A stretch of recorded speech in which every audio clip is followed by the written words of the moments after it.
이 시간 하나님 말씀 보도록 하겠습니다. 마태복음 21장 우리 18절에서 22절 말씀 보도록 하겠습니다.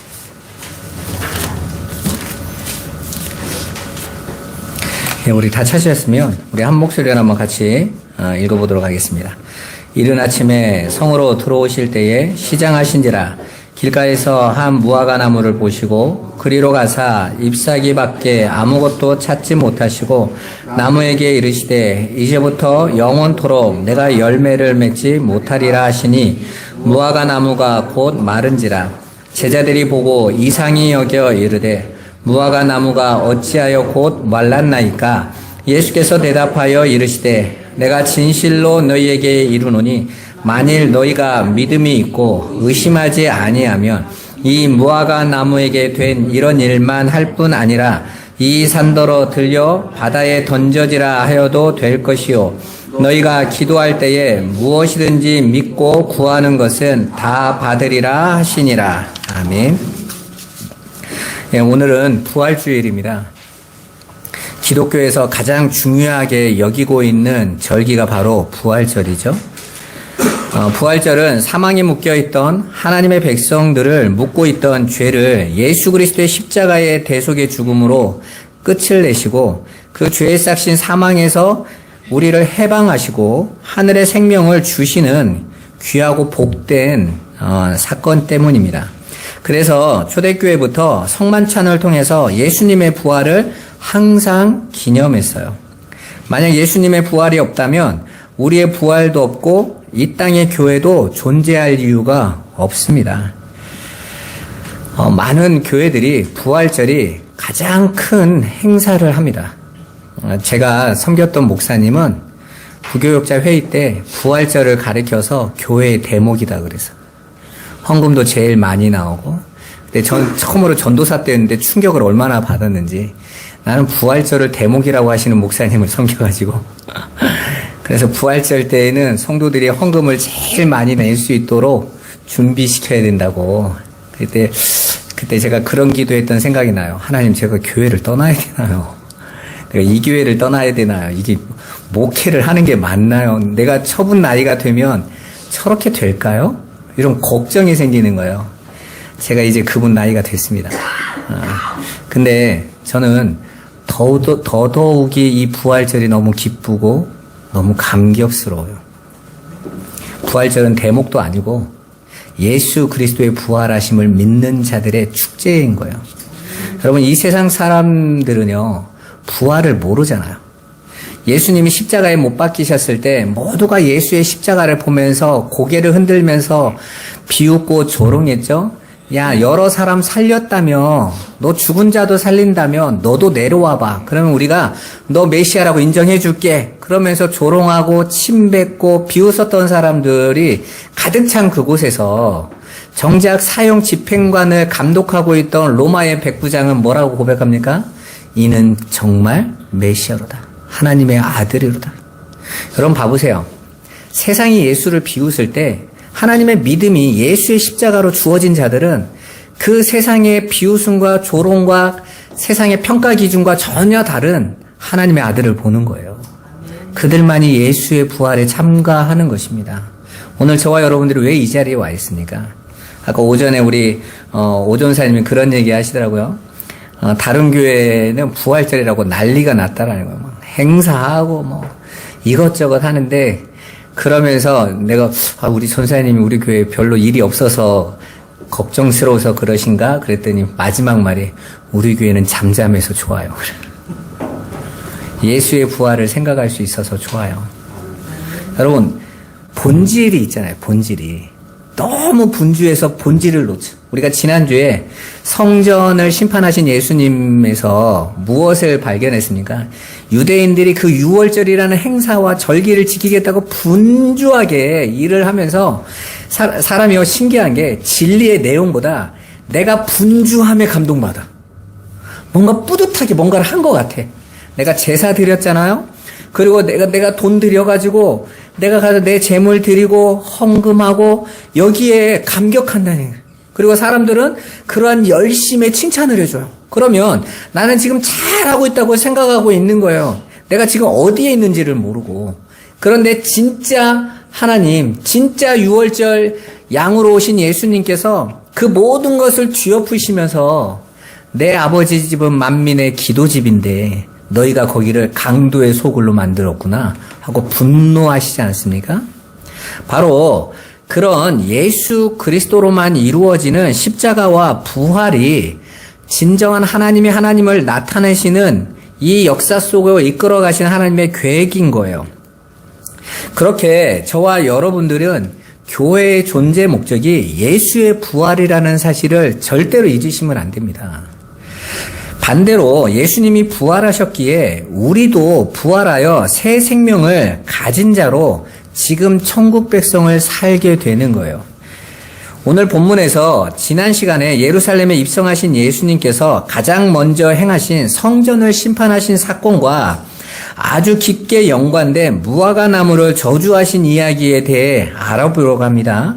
예수님은 무화과 나무를 저주하심으로 유대인들이 하나님께 내놓겠다라는 열매들이 하나님이 찾으시는 열매가 아닌 다른 열매를 맺고 있다라고 얘기하시는 것이고 그들에게 쏟아질 심판을 경고하고 계시는 거예요. 아니 미리 보여주고 계시는 거죠. 너희들 그렇게 열심히 취해서 성전 제사 드리고 너희가 내놓는 행위에 만족하고 있다가 오늘 이 무화과 나무처럼 다 저주받는다 이거였잖아요. 그죠?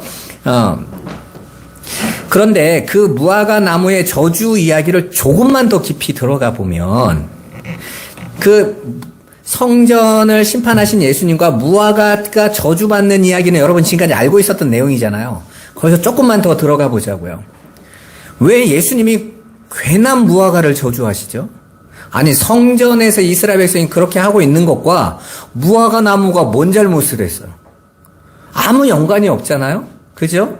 그러니까 조금만 더 들어가 보자고요. 그냥 성전을 이렇게 심판하실 거라는 예표로 보여주신 거야, 모형으로 보여주신 거야만 말고, 아니 당하는 입장에서는 그거하고 나하고 뭔 상관이 있다고 나한테 이런 시비를 거시는 거야. 억울하시한 거 아닙니까?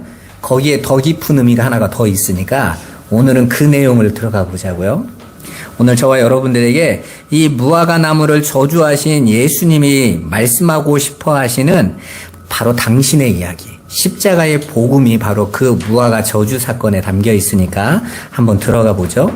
오늘 본문을 보시면 예수님이 성전에 올라가실 때의 상황임을 압니다. 무화과 나무의 저주 사건과 성전 파괴 사건이 같은 날 이루어진 사건이라는 거예요. 아침에 성전에 그러니까 성전을 뒤엎었던 그 사건 전에 이미 무화과를 저주한 사건이 있었던 거예요. 그리고 성전을 심판하고 내려왔더니 제자들에게 무화과 나무가 말라 죽어 있는 걸 보여주신 거예요. 이해되시죠? 그래서 마가복음은 시간 순서대로 그대로 보여줬어요. 아침과 저녁으로 무화과 사건이 있고 성전 심판 사건은 가운데 있다고요.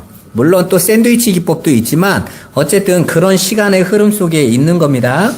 아침에 성전에 올라가신 중에 예수님이 마침 시장하셨다라고 말합니다. 그래서 예수님은 잎이 무성한 무화과 나무를 발견하시고 그 나무에 가셔서 무화과 열매를 찾으셨던 거예요. 유대인들에게 있어서 무화과 열매는 아주 간단한 부식 같은 겁니다. 언제든지 감자나 옥수수처럼 우리나라 옛날 분들이 먹듯이 허기진 배를 잠깐 달랠 수 있는 열매였어요. 그래서 그 사람들은 무화과 열매를 말려서도 먹었습니다.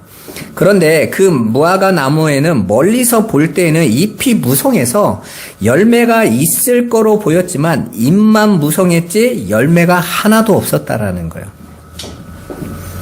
예수님은 이내 실망하시고 그 무화과 나무를 저주하셔요. 그리고 그 나무를 말라 죽였습니다. 우리는 이 이야기를 하면서 많은 분들이 여러분 열매 맺어야 됩니다. 이런데 그 얘기 아무 상관없습니다, 여러분. 여기서 흥미로운 사실은 병행구절이 나와 있는 마가복음에서 무화과의 철이 아니었다라고 상세하게 설명까지 해줘요. 자, 6월절은 3, 4월이잖아요. 우리가 지금 6월절, 부활절이 6월절하고 맞춰져 있으니까 6월절은 3, 4월이거든요. 이스라엘의 무화과의 수확철기는 8월에서 10월이에요. 그럼 당연히 열매 없는 거 당연한 거 아닙니까? 겨울에 가가지고 복숭아 열매를 찾는 거와 똑같은 상황인 거예요. 말도 안 되는 거잖아요. 그런데 예수님께서는 철도 안 된 무화과 나무에서 무화과 열매를 찾은 거예요. 너무 이상한 일 아닙니까? 정상적인 사람이라면 그 무화과 나무에서 열매를 얻을 거라고 생각할 사람은 하나도 없습니다. 누구 말대로. 그보다 더 열매가 없다고 그 나무를 저주까지 해서 말라 죽게 했다라는 것은 여러분 고민에 대한 문제예요. 우리가 믿는 예수님이 이렇게 사이코패스적 기질을 가지고 있나? 성격이 왔다 갔다 하시는 분인가? 이런 생각밖에 안 들지 않습니까? 심지어 이 말씀을 가지고 어떤 목사님은요, 이렇게 설교했어요. 아침에 너무 사람이 배고프면 신경이 예민해진다. 너무 배고팠는데 없으니까 열받아서 저주하셨대요. 아니, 능력을 그런 데 쓰면 됩니까? 예수님이 쓰시는 능력을 기분 나쁘다고 나무 저주하는 데 써버리면 우리가 천국 가가지고 이분이 기분 나쁘면 어떻게 할지 알고 가요, 여러분. 그죠? 우리가 말씀을 이해하지 못하면 엉뚱한 해석이 되는 거예요. 그런 말을 듣고 성도들도 기분 나쁘면 그럴 수도 있겠구나. 참아야지. 이렇게 살아야 되나요? 아니겠죠, 여러분. 생각해 보세요. 예수님도 그때가 무화과철이 아닌 걸 알고 있어요. 그런데 주님은 왜 그 무화과 나무를 콕 집어서 열매를 찾으셨을까요? 어떤 목사님은 이렇게도 설명하더라고요. 3, 4월에도 가끔 무화과 남은 게 있대. 그런 말도 안 되는 소리는 할 필요가 없어요. 주님은 지금 당신의 십자가의 죽음을 준비하시는 거예요. 바로 나흘 후에 십자가에 달려 죽으시는 거 아닙니까? 지금 당신의 십자가를 준비하시면서 당신의 제자들에게 그들이 알고 있는 구약의 말씀을 동원해서 복음을 이해시키고자 그들 안에 명확하게 이미지를 새겨 놓으시려고 하고 계시는 거예요. 자, 성전 파괴의 사건과 무화과의 저주받은 사건을 함께 매칭돼서 그들에게 이미지화 시키는 거예요. 야, 이렇게 성전에서 잘못된 제사 드리는 거에 집중하고 있다가는 무화과 저주에 심판받는 거구나가 명확한 거예요. 그래서 이 제자들이 가지고 있는 이 공관복음의 공의 무화과 저주 사건이 다 나와 있어요. 그 말은 뭔 말입니까? 제자들에게 머리에 각인됐다는 얘기잖아요. 잊혀지지 않는 장면이었다라는 거죠, 그거. 그래서 저들이 성전을 떠나서 마가다락방에 모여서 함께 기도할 수 있었던 거예요. 여러분, 이스라엘 사람들은 성전 중심의 공동체잖아요. 모든 삶이 성전이에요. 그래서 성전 앞이 시장이 제일 잘 되고 성전 앞에 모든 것이 있는 중심지였던 거예요. 그들의 삶 자체가 성전이라고 말씀드리지 않았습니까? 그래서 바로 그 예수님이 오시기 전까지 말라기에서부터 마가복음의 신약이 나올 때까지 그 가정이 다 예수님 오기 전까지가 중간기인데 그 중간기가 전체로 바벨론의 포로, 그리고 페르시아의 속국, 그 다음에 그리스의 속국, 그 다음에 로마의 속국까지 400년을 속국이었다니까요. 우리는 36년도 못 견뎌가지고 난리를 쳤는데 400년을 그렇게 살았다고요. 그런데 그 사람들이 내 나라가 지배하는 동안 단 한 번도 쿠데타를 일으킨 적이 없는데 딱 한 번 쿠데타를 일으켜서 나라를 독립시킨 게 유다 마카비 때예요. 바로 200년 전에. 그것도 왜 쿠데타를 일으켰습니까? 성전에 셀루쿠스 왕조에서 안티오쿠스 4세가 하나님의 성전에다가 돼지 피 뿌리고 돼지로 제물 올리게 하고 사람들에게 돼지 먹였다고요. 여기에 분노해가지고 유대인들이 목숨 걸고 셀루쿠스 왕조에게 대항해서 일어난 게 유대 마카비 전쟁이에요. 뭐 때문에요? 성전 때문에. 성전 하나 지키겠다고 유대인 전체가 목숨을 내놨다니까요. 내가 죽으면 죽였지 내 성전 더럽히는 꼴 못 봐. 이건요, 그들에게 있어서 자신의 목숨보다 어디가 더 중요한 거예요? 성전이 더 중요했다니까요. 그런데 어떻게 예수를 믿는 기독교인들이 성전에서 나와서 마가다락방에 예배할 수 있냐고요. 그 성전과 무화과 나무의 저주를 제자들이 이미지화된 거예요. 아, 처속에서 저렇게 하고 있다가는 반드시 심판받는다. 그래서 거기를 떠날 수 있었던 거예요. 자, 그러면 그 무화과 나무가 가지고 있는 일화가 어떻게 하나님의 은혜의 복음을 말해주고 있는지 한번 살펴보겠습니다. 호세아서 9장 10절로 한번 가보세요. 같이 한번 읽어보겠습니다. 옛적에 내가 이스라엘을 만나기를 광야에서 포도를 만남같이 하였으며 너희 조상들을 보기를 무화과 나무에서 처음 맺힌 첫 열매를 봄같이 하였거늘 그들이 바알볼에 가서 부끄러운 우상에게 몸을 들임으로 저희가 사랑하는 우상같이 가증하여 졌도다. 아멘. 자, 이스라엘 백성에게 하나님께서 무화과 나무의 처음 열매처럼 보셨다라는 거예요. 그 말은 하나님이 이스라엘에게서 무화과 나무가 맺는 열매와 같은 열매를 기대하셨다라는 것입니다. 그러니까 무화과의 열매를 기대하셨다라는 거예요. 그런데 어떻게 됐다고요? 우상같이 가증하여 졌도다라는 거죠. 그러니까 그 무화과 같은 이스라엘에게서 기대했던 그 무화과 열매 같은 당신이 기대하던 열매를 기대했는데 우상의 열매를 맺어버린 거죠. 엉뚱한 걸 가져와 버린 거잖아요. 그건 하나님에게서 열매의 가치가 없는 거니까 열매 없음이 되는 거예요. 그렇게 하나님이 기뻐하시는 열매를 드리지 못했어요. 우리가 포도원의 비유에서도 등장하잖아요. 예수님도 비유하셨고 이사야에서도 나오죠. 포도원의 비유. 내가 극상품 포도나무를 심었는데 너희가 들포도를 맺었네. 열매를 먹을 수 없는 열매 아닌 걸 맺어버렸네. 그럼 내가 어떻게 할 것 같아? 포도원 울타리를 다 헐어버리고 포도원의 나무를 다 어떻게 해요? 다 뽑아버리죠. 들포도 열매를, 내가 원하는 열매를 맺지 않은 포도원은 다 갈아버리는 거 아니겠어요? 그렇게 할 것이다 라는 심판의 예고를 하셨잖아요. 그것과 동일하게 포도원, 무화과 나무 똑같이 나오는 장면인 거예요. 이스라엘은 열심히 열매를 맺기 위해서 힘썼던 민족이에요. 자신들의 힘을 다해서 열심히 율법을 지켰고 열심히 성전에서 제사를 지냈어요. 최선을 다해 정말 힘을 다해 착한 일을 하면서 하나님의 기뻐하시는 삶을 살겠다고 노력했던 사람들입니다. 그리고 하나님만 온전히 섬기겠다고 나온 사람들이 바리새인들이잖아요.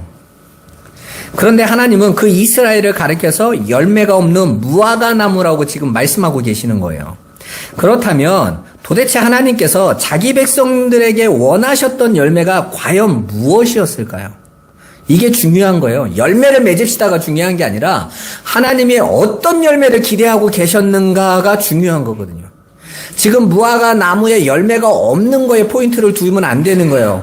말씀한 대로 마가가 얘기한 것처럼 무화과 철이 아니니까 지금 무화과 열매가 없는 건 당연한 거거든요. 그런데 제가 지난주에도 말했지만 그 나무에서 열매가 맺히는 무화과조차도 하나님이 원하시는 열매가 아니기 때문에 지금 말을 하는 거죠. 오늘 본문에서 주님이 기대하시던 그 열매는 단순히 지금 이스라엘이 열심히 행하고 있는 종교 행위나 율법의 준수가 아니었음을 성전을 파괴하시고 그들이 만들어 놓은 장사꾼의 상을 다 뒤엎는 것으로 확인시켜 줬잖아요. 그죠? 지금 유대인들은 당연히 성전에 제사 지내고 예물 드리기 편한 것들을 성전 이방인의 뜰에 놔둔 거예요. 어떤 목사님이 그러더라고요. 이방인의 뜰에서 그거 놔둬서 화가 난 거래. 선교해야 되는데. 그런 의미 아니란 말입니다. 여러분, 우리가 신앙생활을 할 때 정말 하나님의 영광을 위해서 필요하단 거라면 당연히 해야 될 거 아니에요. 그죠? 우리가 교회 안에서 세상 거 하면 안 돼요. 이게 아니라 교회 안에서 복음을 위해서 하기 위해서 필요하다면, 그리고 온 성도가 그걸로 하나님의 영광을 볼 수 있는 거라면 하면 좋은 거잖아요, 여러분. 여러분, 이스라엘 백성이 당시에는 성전에서는요, 세계를 드려야, 반세계를 드려야 되잖아요. 반세계는 외부에서 쓰는 화폐가 아니라니까요. 다른 데서는 뭘 썼냐면 데나리온을 화폐로 썼어요. 그러면 성전으로 오면 성전에서는 무조건 세계를 내야 되니까 그건 옛날 돈이란 말이에요. 그래서 성전 안에서는 성전에서 낼 수 있도록 반세겔로 바꿔줘야만 되는 거예요. 바꿔줘야. 그럼 바꿔줘야 될 걸 성전 안에 두는 게 뭐가 나빠요? 그걸로 예물드리러 가야 되는데 밖에서는 쓰지도 않는 돈이니까 은행이 갖고 있을 것도 아니고 당연한 거 아닙니까? 그런데 왜 환전상의 상을 뒤엎어 버리시냐고요. 거기에서 여러분들이 고민을 하셔야 돼요. 지금 하나님은 사람들의 열심으로 내놓는 재물의 피나 향기로운 태우는 짐승의 기름을 원하는 게 아니라는 걸 분명히 말씀하시는 거예요. 하나님은 인간의 종교 행위나 율법을 잘 지키는 것을 받기를 원하시고 있는 게 아니에요. 하지 말라는 게 아니에요. 그게 목적이 아니란 말입니다. 하나님은 하나님의 자녀들이 하나님의 사랑을 알게 되어서 하나님을 하나님으로 인정하는 예배의 삶을 살기를 원하셨던 거예요. 하나님께서 이 역사를 창조하신 목적 자체가 뭡니까? 제가 말씀드렸죠. 창세기 1장 1절의 제일 앞문장 베레시트라는 단어 안에서 하나님께서 모든 것을 다 담고 있는 단어라고 그랬잖아요. 그 성전 안에서 하나님을 구별되게 가르치셔서 완성하신다라고 그랬잖아요. 넘겨서 완성하신다. 베레시트. 그러니까 이 역사 자체가 하나님이 어떠한 분이신지를 우리가 온전히 알아서, 이분이 진짜 나를 창조하신 하나님이시구나. 그분의 사랑과 그분의 은혜를 깨달아서 그걸 보고 나서 그 하나님 앞에서 온전한 자로 서는 거, 그런 당신의 백성으로 완전히 지어내는 것이 이 역사의 목적이란 말이에요. 그러기 위해서 이 역사는 뭘 확인하는 곳이에요? 하나님의 영광을 확인하는 곳이에요. 하나님이 당신을 나타내는 곳이라고요. 여러분들의 뭔가 섬김과 내놓음으로 여러분의 치성으로 그분에게 평가받는 것이 아니라 하나님이 여러분을 죽기까지 사랑하시는 분, 끝까지 사랑하시는 분, 그걸 보여주시겠다는 게 역사라니까요. 예수 믿는 분들이 그 하나님의 그 사랑을 보기를 원하고 알기를 원하고 그분을 날마다 만나가기를 원하는 거야지. 그분의 하시고 계신 그 사랑은 알지도 못하고 나 드렸어요, 내놨어요 이러고 있으면 하나님이 보실 때는 그거 그런 거예요. 예배라고 쓰여진 영어의 뜻 자체가 월십 아닙니까? 하나님을 가장 가치 있는 분으로 인정하고 높이며 이제 그 하나님만을 의지하고 순종하는 삶 전체를 가리키는 거예요. 그러니까 여러분 안에서 가장 가치 있는 분이 누구냐는 거예요. 여러분, 선악과를 따먹은 인간은 나를 가장 가치 있게 여겨요. 내가 내 자리에서 못 내려옵니다. 하나님 자리에서. 그런데 월십이 되기 위해서는 내가 반드시 하나님의 하나님 되심을 인정하고 내가 피조물의 자리로 내려가야 돼요. 그게 아니면 예배가 안 된단 말이에요. 그런데 대부분 예배를 어떻게 드리냐면 나 이만큼 가치 있어요를 증명하려고 예배한다고요. 나는 하나님 앞에 이렇게 열심을 드렸고 내가 이렇게 순종했고 내가 이렇게 하나님 앞에 헌신도 많이 하고 있는 나를 받아달라고 하는 거예요. 자꾸. 그게 아니라니까요. 아무것도 아닌 것 같지만 반대의 현상인 거예요. 그렇게 하나님만을 온전히 드리는 삶을 가리켜서 바울은 거룩한 산제사라고 표현했어요. 그리고 그렇게 드려지는 우리 자신을 거룩한 산 제물 이렇게 표현하잖아요. 그죠? 그러니까 우리가 거룩한 산 제물이 된다라는 건 거룩하게 찬양하고 거룩한 목소리를 내고 이게 아니에요, 여러분. 하나님 앞에 나를 완전히 내려놓는 거예요. 하나님만을 인정하는 거예요. 이처럼 성도는 하나님을 당신이 행하신 사랑과 용서의 은혜를 통해 하나님의 영광을 보고 하나님의 의를 힘입어서 거룩한 자로 서서 하나님께서 우리를 거룩으로 옷 입히셔서 거룩한 자가 된 거잖아요. 그런 하나님의 형상을 드러내는 삶을 사는 것이고 그 삶 전체가 예배의 삶인 거예요. 하나님이 당신의 택하신 백성들에게 원하시는 열매가 바로 그것입니다. 행위에 멈추는 게 아니라 나를 그분에게 온전히 맡기는 것이죠. 그래서 누가복음에 보면 예수님께서 과부의 두렙돈 얘기를 하시잖아요. 다른 사람이 있는 중에 자신을 자랑하라고 내놓고 있는데 이 과부는 자기 자신을 완전히 바쳤다 그러죠. 바쳤다라는 게 뭡니까? 나는 하나님이 아니면 안 됩니다 라는 고백인 거예요. 여러분, 내가 불가능하다고 인정하지 않는 한 예수를 믿을 수 없어요. 많은 분들이 예수를 믿는다 그러는데 그 믿음은 내가 내놓는 열심에 근거한 믿음인 거예요. 그건 믿음이 아니에요. 하나님 편에서는. 믿음의 목적지는 나는 그분 아니면 안 됩니다 라는 자기 부인이에요. 내가 불가능함을 느끼지 못하면 그분을 의지할 수조차도 없는 것입니다. 그런데 유대인들은 고작 형식적인 제사 행위에만 힘을 쏟고 형식적인 성전 예배를 드리면서 나는 이것까지 해라고 자부하면서 율법을 지키고 있었던 거예요. 그들은 윤리적이고 도덕적인 삶을 힘쓰는 것처럼 보였지만 그 모든 것이 자신들의 유익을 위해서 그랬던 것입니다. 그래서 예수님은 모든 죄인의 삶을 통틀어 열매 없는 무화과 나무로 비유하시는 거예요. 그러니까 저주받은 무화과 나무는 바로 우리들 자신들인 것이죠. 자, 봐보세요. 맥없이 저주받는 나무가 갑자기 우리들 자신으로 됐죠? 자, 그렇게 저주받아야 될 나무는 열매 없는 성도들을 가리키는 거예요. 여기까지는 이해되시죠? 그런데 예수님은 그렇게 열매 없는 무화과 나무가 저주를 받아 죽게 될 것을 무화과 나무의 저주에서 보여주셨어요. 그러나 예수님은 그 얘기를 하시려고 하시는 게 아니에요. 그 저주받아 심판받을 자들을 죽이지 않으시고 자기 백성이니까 그들을 향한 긍휼이 넘치잖아요. 에브라임아, 내가 어떻게 너를 버리겠느냐. 내 사랑이 불붙듯해서 너를 버릴 수가 없어. 난 너를 너무 사랑하거든. 반드시 너는 심판받고 저주받아야 될 무화과 나무인데 난 너를 너무 사랑해. 그럼 어떻게 해야 되는 거예요? 그 저주받아야 될 무화과 나무를 당신이 끌어안고 당신이 무화과 나무의 자리로 내려오시는 거죠. 그리고 그들을 대신해서 저주받아 십자가에서 죽으시는 거예요. 정작 죽어야 할 무화과 나무들을 풍성한 열매를 맺는 무화과 나무들로 새롭게 하실 것을 암시해 주시는 것이 바로 이 무화과 나무의 저주받는 이야기인 거예요. 그러니까 이 무화과 나무는 우리들 자신이지만 한 발 더 나가면 우리를 대신하여 저주받으실 예수님 당신을 이야기하시는 거라고요. 그래서 성경에는 나무 얘기가 자꾸 등장하는 거예요. 신명기에서 보면 나무에 달린 자마다 저주를 받은 자다라고 말씀하시죠.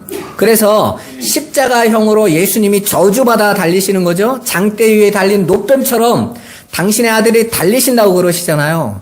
그러더니 이제는 당신 자체가 저주받은 나무가 되셔서 저주받아 죽어버리시는 거예요.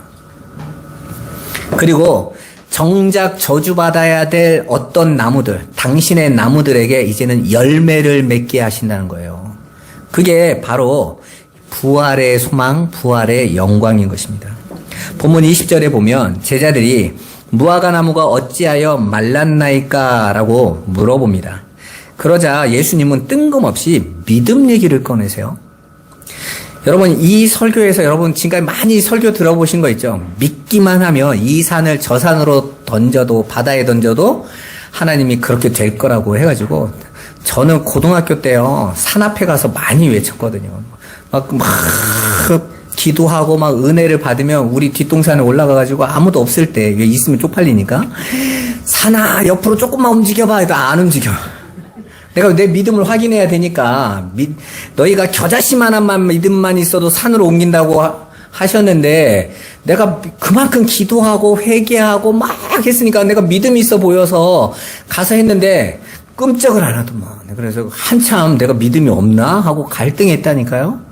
아니 갑자기 왜 믿음 얘기를 하시냐고. 무화과 나무 저주가 왜 말랐습니까? 라고 물어보는데 너희에게 믿음이 있으며 이 일도 행할 뿐만 아니라 더 큰 일도 하리라 하면서 너희가 기도할 때 무엇이든지 믿고 구하는 것은 다 받으리라 이렇게 또 말씀하시잖아요. 그래서 이렇게 신비주의에 빠져있는 분들이 말씀대로 한다면서 믿기만 하면 다 된다고 하면서 돈 투자해놓고 믿기만 하면 된다고 이런 얘기하는 분들 있죠.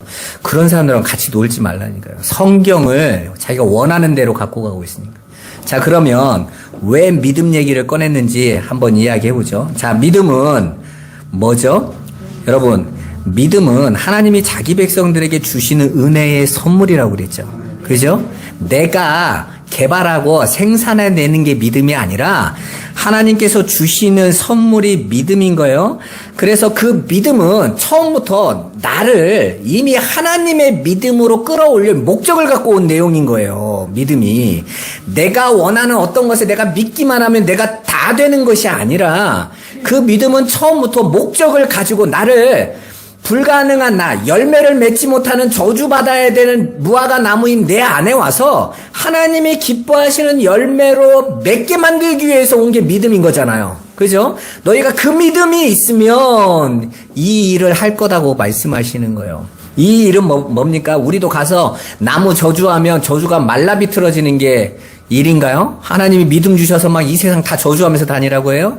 반대 얘기죠. 이 일이 어떤 일이에요? 무화과 나무가 열매 맺지 못했는데 이제는 열매를 맺게 된다는 거예요. 그게 믿음이잖아요. 당신이 저주를 받아서 무화과 열매 맺힌 무화과가 받아야 될 저주를 당신이 다 받으시고 이제 믿음을 당신의 백성들에게 주셨더니 그들이 이제 하나님이 원하시는 무화과의 열매를 맺는 거죠. 그게 믿음이 하는 일인 거잖아요. 그렇게 믿음은 내가 원하는 것들이 아니라 예수님의 십자가의 죽으심으로 열리는 하나님의 생명력인 믿음의 대방출 이야기를 하고 계시는 거예요. 그리고 그 믿음으로 이제 열매를 맺게 될 무화과 나무들이 될 성도들에게 말씀하시는 것입니다. 그리고 그들이 이제 믿음이 그들 안으로 선물로 주어지면 이제는 그들이 내가 원하는 것을 구하는 게 아니라 믿음으로 보게 되고 알게 되고 깨닫게 된 것을 구하게 될 거 아닙니까? 그걸 구하면 받으리라. 믿음이라는 것은 내가 원하는 거, 기대하는 거를 하나님으로부터 받아내서 내가 세상에서 성취하는 걸 구하는 게 아니란 말입니다. 근데 대부분 기독교 성도들이 내가 예수 믿으니까 내가 이제 세상에서 원하는 것들을 다 받을 수 있는 게 기도라고 착각하고 있다니까. 처음부터 기도의 출발 지점이 오해인 거예요, 오해. 하나님께서 주시는 믿음은 우리가 히브리서 11장에서 지금 보고 있는 것처럼 믿음을 선물로 받은 자들이 다 어디로 갑니까? 이 세상에서 죽어가는 자리로 가잖아요. 본향을 사모하는 자로 살아가잖아요. 아니 내가 세상에서 원하는 거 다 취하고 얻을 수 있으면 사람들이 세상에 빠지지. 그런데 그렇게 되지 않더라는 거예요. 근데 오늘날 한국교회가 계속해서 믿기만 하면 원하는 거 다 줄 수 있다라고 자꾸 강단해서 거짓말을 하니까 성도들이 엉뚱한 것만 구하고 있는 거예요. 아니 자기에게 믿음이 뭔지도 모르고 그냥 열심을 내는 걸 믿음이라고 하는 거예요. 믿음은 처음부터 여러분들 안에 와서 하늘의 것, 그것을 알게 하셔서 그걸 구하게 만드신다고요. 그리고 그건 내가 다 주겠다 그러시는 거죠. 하늘의 것으로 너희를 만들어가는 그 열매를 맺게 만드시겠다라는 거예요. 시장하여 열매를 찾으시던 참 열매가 되신 예수님은 당신의 분노를 당신 자신에게 쏟아부어 죽으시고, 이게 포도나무에 매인 나귀의 이야기가 있잖아요. 그래서 포도즙 틀을 밟고 그 옷이 붉게 물드는 사건, 당신이 나귀를 구원하시기 위해서, 암나귀들 새끼 교회를 구원하시기 위하여 포도주 죄의 틀을 밟아버렸는데 그 피가 누구에게 먼저 터요? 당신에게 다 튀는 얘기하고 왔었잖아요, 지금. 무화과 나무도 바로 그 이야기인 거예요. 열매 없어 죽어야 될 무화과를 대신하여 당신 자신에게 진노를, 저주를 쏟아부으시는 거예요. 열매가 없어 마땅히 저주받아야 될 무화과 나무들에게 그로 말미암아 믿음의 씨가 심겨져서 한 알의 밀이 땅에 떨어져 죽으면 그러잖아요. 당신이 죽어서 그 씨가 무화과 나무 안으로 들어오게 되는 거예요. 그래서 이제부터는 무엇이든지 구하면 풍성하게 열매를 맺는 자로 세워지는 이야기, 그게 바로 복음 이야기란 말입니다. 고린도후서 8장 9절 같이 한번 읽어보겠습니다. 우리 주 예수 그리스도의 은혜를 너희가 알거니와 부요하신 이로써 너희를 위하여 가난하게 되심은 그의 가난함으로 말미암아 너희를 부요하게 하려 하심이라. 아멘. 열매를 풍성히 맺는 예수님께서 열매 없는 저주받은 무화과 나무가 되셔서 죽었더니 그 예수의 죽음으로 말미암아 예수의 그 풍성한 열매 맺음이 저주받아야 될 나무들에게 전가되어지는 거예요. 그래서 우리는 부욕해 되어지고 열매 맺는 풍성한 열매를 맺게 되고 당신이 십자가에서 죽으시는 거죠. 그게 바로 예수 그리스도의 구원의 사랑인 것입니다. 바로 이 은혜의 복음이 하나님과 죄인들 사이에 놓여있던 바로 율법과 그 아래에 무지하게 행하던 죄들을 저주의 바다로 던져버리시는 거예요. 성경은 항상 바다를 저주의 바다 그러잖아요. 거기에는 물고기들이 사는 곳, 거기에는 옛뱀, 큰 용이 사는 곳, 항상 저주의 바다거든요. 그 저주 받아야 될 그 바다를 산이 던져져요. 이스라엘 사람들에게, 유대인들에게 산은 예루살렘 산밖에 없습니다. 그 산에 뭐가 있어요? 성전이 있단 말이에요, 성전이. 그래서 예루살렘이, 이스라엘이 다 평지인데 그 예루살렘만 600m인가 800m짜리 이렇게 고원처럼 이렇게 돼 있어요. 그러면 그 위에 성전이 꼭대기에 성전이 있다고요. 그래서 우리 성경에 보면 내가 산을 향하여 눈을 들리라 할 때는 항상 예루살렘 산이에요. 거기는 아무 산이나 보고 눈을 드는 게 아니에요. 예루살렘을 향해서. 그래서 유대인들은 어디든지 솔로몬의 열왕기상 8장에 솔로몬의 기도에 나오잖아요. 우리가 혹여 범죄해서 다른 나라로 갈지라도 여기를 바라보고 기도하면 주께서 우리의 기도를 들으시고. 그러니까 이슬람이 메카를 향해서 기도하는 건 다 성경에서요. 마호멧이 다 보고 흉내내고 있는 거라니까요. 지가 그걸 어떻게 알아요? 뭐 유대인들이 하루에 5번씩 기도했다고요. 그러니까 그거 다 가지고 이슬람에 해가지고, 원래 이슬람이 처음에 마호멧이 기독교를요 굉장히 옹호했었어요. 왜냐면 지가 거기서 배워왔는데. 그러니까 이슬람도 기독교의 이단인 거예요. 이슬람 사람들은 기분 나쁘겠지만 마호멧의 역사 보면 다 나와요. 그 사람이 상인 따라다니면서 15살부터인가 유대라 이렇게 가면서 놀라운 종교를 본 거죠. 그 당시에 기독교와 그걸 보고 따라한 거거든요. 그래서 그들 안에서 그 일을 행한 거예요. 자, 그런데 뭐 그건 놔두고 어쨌든 그 율법의 산, 그 산 위에서 성전에서 무슨 일이 일어났습니까? 율법을 지키고 자신들의 행위로 하나님의 영광을 돌리면서 우리는 선민이다 하는 자들이 그 안에 있었잖아요. 자, 그 율법의 산이 이제는 어떻게 돼요? 저주의 바다로 믿음에 의해서 던져지는 거예요. 우리 안에 있는 율법의 산이 내가 나를 증명하려고 했던 그 율법 안에 있던 나를, 그 옛사람을 저주의 바다에 던져버리고 이제는 새롭게 되어지는 하나님의 백성으로 우리를 만드시는 거죠. 그래서 그 예루살렘의 새 하늘, 새 예루살렘이 내려오는 이야기가 성경의 이야기잖아요. 그게 믿음이 성취할 일이란 말입니다. 저같이 산에 가서 외쳐서 되는 이야기를 하고 있는 게 아닌 거예요. 근데 많은 분들이 대부분 다 저같이 산 옮긴다고 하니까 산 앞에 가서 한 번씩 외쳐보잖아요. 안 한 분 있으세요? 에이, 그 정도는 해봐야 성경을 실천해보지. 한 번씩 해봐야 되는 거 아닙니까? 바다 앞에 가가지고 갈라져라 이거 안 해보세요? 난 많이 해봤는데. 왜? 말씀에 써있으니까 되나? 이래가지고. 그래서 모세가 나보다 더 위대했네 보다 이러는 거 아닙니까?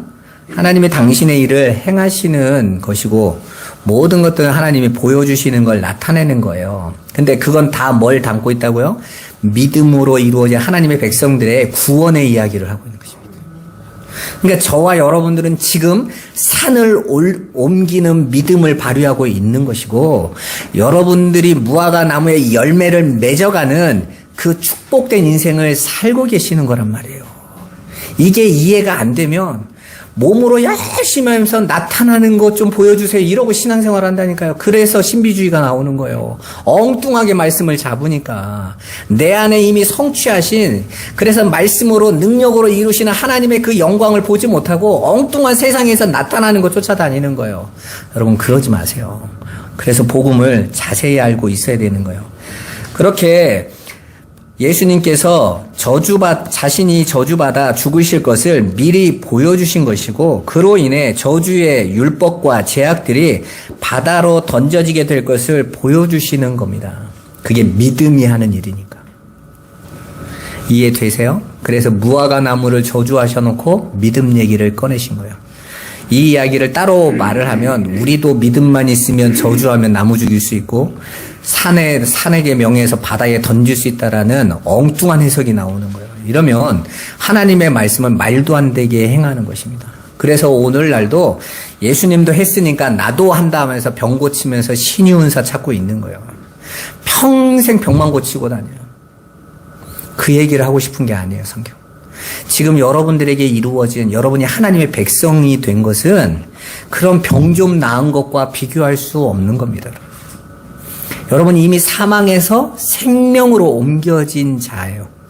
그래서 생명으로 옮겨져 있는 자들에게는 이 땅에 나타나는 그런 증상들이나 이제 사망의 것들이 더 이상 너를 죽일 수 없는 거죠. 그래서 바울이 뭐라고 말합니까? 사망아 너의 쏘는 것이 어디 있느냐? 사망에 쏘는 건 죄인데 나는 죄에서 나왔네? 그러면 네가 나를 어떻게 쏴? 그러는 거죠.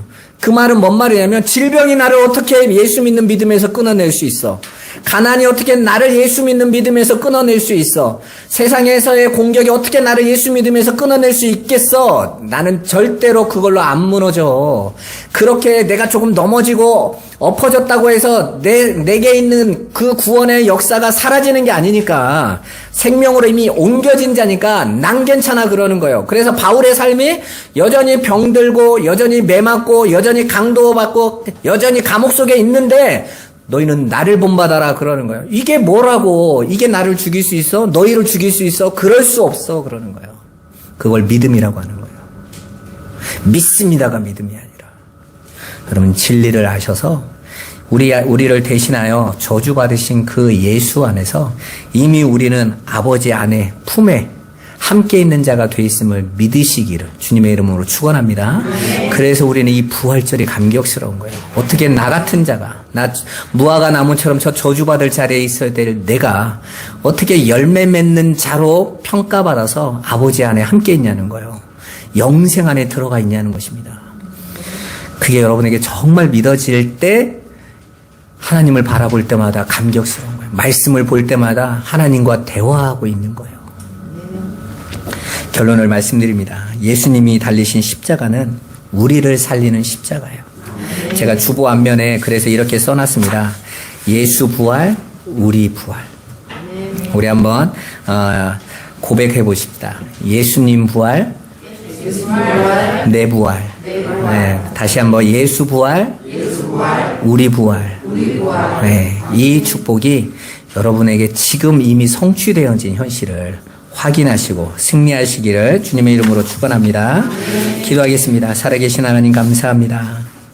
저주받은 무화과로 대신하여 저주받으신 예수로 인하여 우리가 저주의 자리에 있어야 될 우리가 이제 열매를 맺는 자로, 풍성히 맺는 자로 서게 하심을 감사합니다.